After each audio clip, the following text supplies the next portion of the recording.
Morning revealed the full extent of the flooding in the city of Kherson. Imagine, first you survive Russian occupation, then constant shelling, now this. The floodwater had risen 12 meters and has only started to subside in the last few hours. The elderly are the most at risk.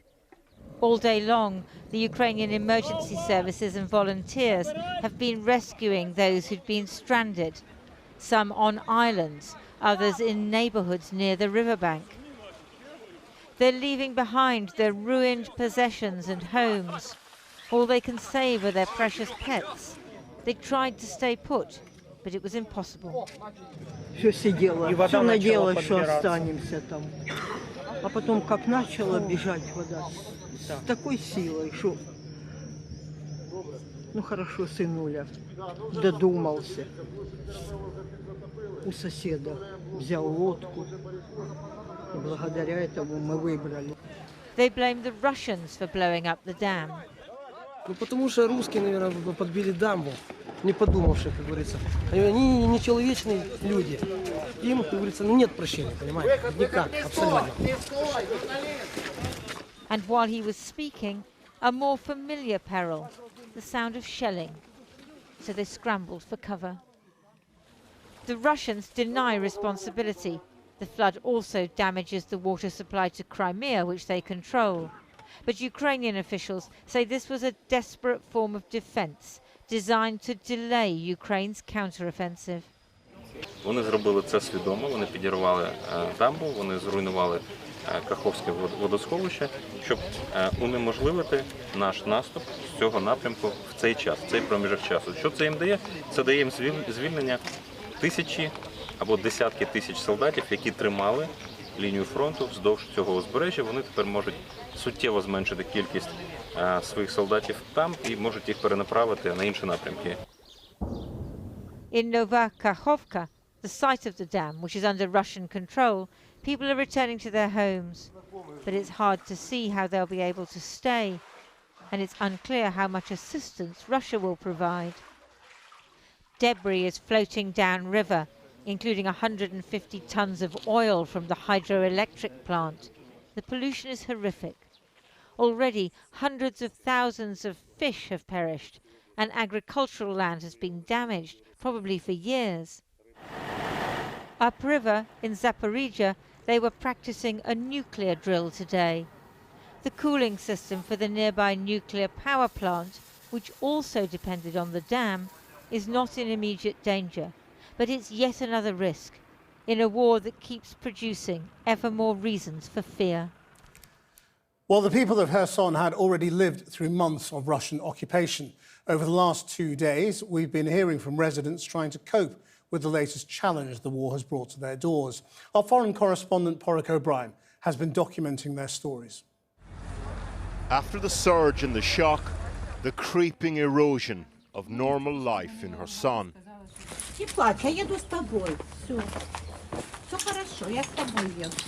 Since the dam was destroyed, people have been keeping video diaries for us. Records of rescue. The minutiae of a catastrophic event, street by street. The flooding and the shelling. Now we have rescue missions. We'll take them from boats to drive them to a hospital or to shelters. Eugene Ursulov has been evacuating the elderly from flooded settlements along the Dnipro for 2 days now. As you can see here, the grandpa, he was abandoned alone at his house, and looks like guys saved him and the dog. Volodymyr is 75, rescued from the roof of the home where his children were raised. He didn't want to leave until leaving was the only option. An important piece of home, though, will travel with Volodymyr in the ambulance.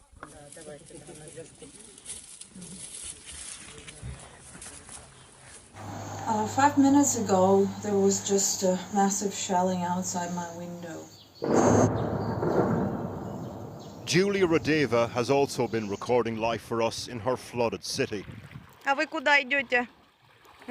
This neighbourhood is close to where she lives. Julia's grandfather died last year because he couldn't get the medicine he needed in Kherson while under Russian occupation. She's in no doubt that it's the Russians that are to blame for the flooding too. I wish I could send a message to Russians, to Putin, what I feel, what I think, but I can't. It's censored, I guess. Well, what would that be? I would want them to be right here, right now, next to me and experience everything that we experience, because whatever you tell them or show them on the video, they say it's either fake or it's our propaganda or we are brainwashed, and the peace will come to us soon.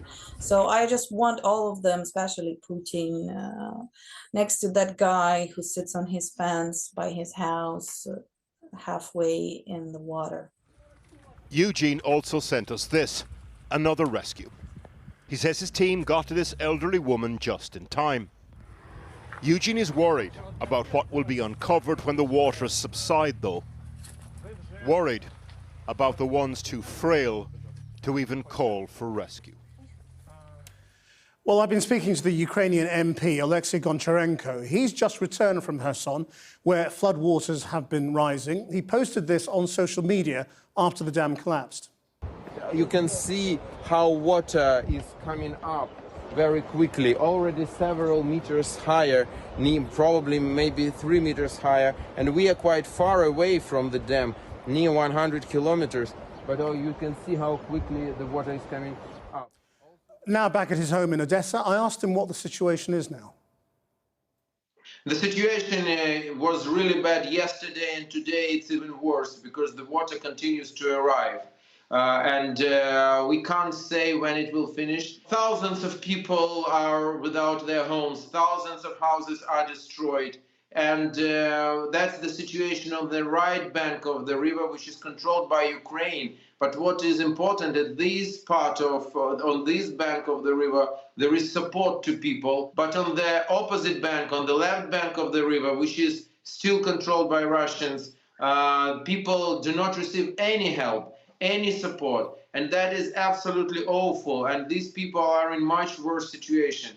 I assume you believe the Russians did this. Can you explain why they would do it if it affects their side of the territory so much? Definitely Russians did this. Now there are two options why they did it. So first option is that they did it accidentally. The dam was mined last year. They were saying it openly that they mined the dam. And maybe some of their crazy people, maybe drunk Russian soldier, did something wrong and it was blown up. But probably I think that they did it consciously, deliberately, because they're afraid of Ukrainian counteroffensive. And this dam was the last bridge between the right bank of the river and left bank of the river. So do you worry that this does make the counteroffensive much harder? Definitely. In this area, that will make counteroffensive much harder. That's not the whole area of, that is just, 100 miles of front line more. But we have several hundred miles of the front line more. So there is place where to attack. But at this exactly place, it would be harder. I am not a military person, so I can't use the word impossible. I don't know, but definitely much harder. What effect do you think this will have on agriculture? There are also a very big effect. And in general, we're speaking with you, what we spoke about before, it is about short-term consequences. But the most worrying thing is the long-term consequences of this ecocide for environment, for this area, for Black Sea, because there will be such consequences. And definitely thousands of hectares of farmlands are now covered by the water. So it will have a huge impact on agriculture in Ukraine, and by this to food security of the whole world, unfortunately. Do you believe this is a war crime?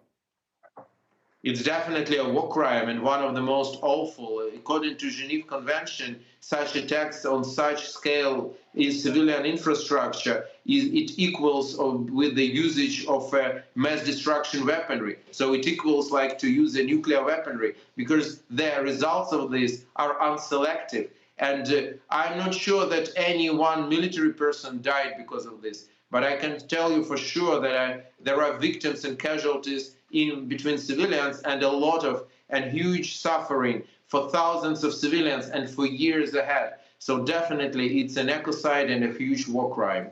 Alexei Goncharenko, thank you very much.